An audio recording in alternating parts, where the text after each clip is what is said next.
महज एक phone call से यूक्रेन युद्ध को रुकवाने का दावा करने वाले अमेरिका के प्रेसिडेंट ट्रंप अब वो राष्ट्रपति बने उनके 6 महीने हो चुके हैं और जंग तो छोड़िए, अभी तक वो दोनों राष्ट्रपति यानी यूक्रेनी राष्ट्रपति जेलेंस्की और रूसी राष्ट्रपति व्लादिमीर पुतिन को एक साथ एक टेबल पर बैठा तक नहीं पाए।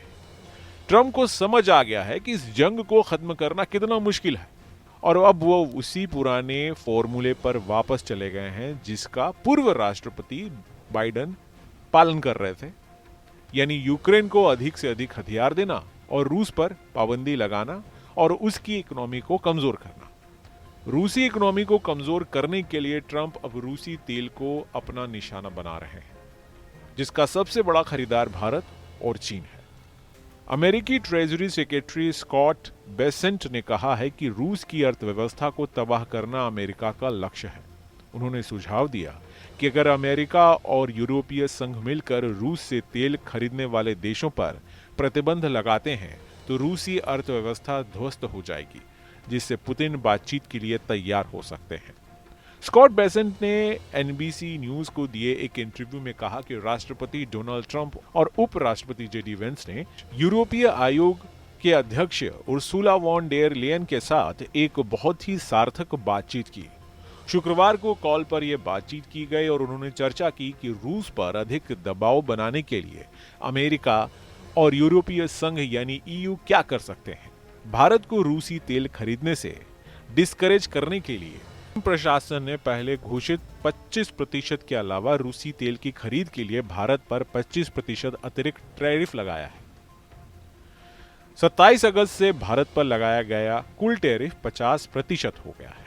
ट्रेजरी सचिव स्कॉट बेसेंट ने कहा कि अमेरिका रूस पर दबाव बढ़ाने के लिए तैयार है, लेकिन हमें अपने यूरोपीय साझेदारों की जरूरत है जो हमें फॉलो करें।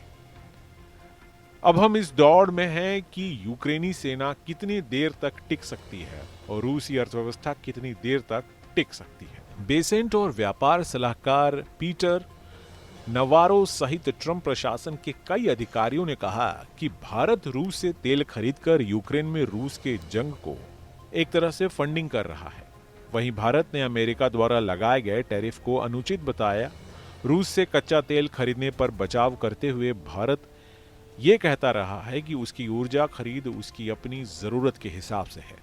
रूसी तेल को लेकर अमेरिकी सरकार ने यह नया डेवलपमेंट ऐसे वक्त में हो रहा है जब कुछ दिन पहले ही राष्ट्रपति ट्रंप और प्रधानमंत्री नरेंद्र मोदी ने प्रेस और सोशल मीडिया के जरिए एक दूसरे की प्रशंसा की थी। युद्ध की शुरुआत से ही रूस अमेरिका और यूरोप दोनों के कड़े प्रतिबंधों का सामना कर रहा है, लेकिन उसने भारत और चीन और अन्य देशों में अपने तेल और गैस के लिए ग्राहक ढूंढ लिए हैं, जिससे उसे राजस्व मिलता रहेगा और इसकी इकोनॉमी चलती रहेगी। अब ट्रंप रूस की इसी तेल बिक्री को टारगेट कर रहे हैं। Bureau report, news nation.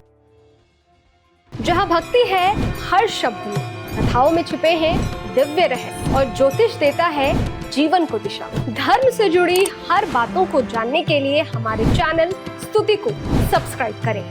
Channel पर जाने के लिए इस लिंक पर क्लिक करें।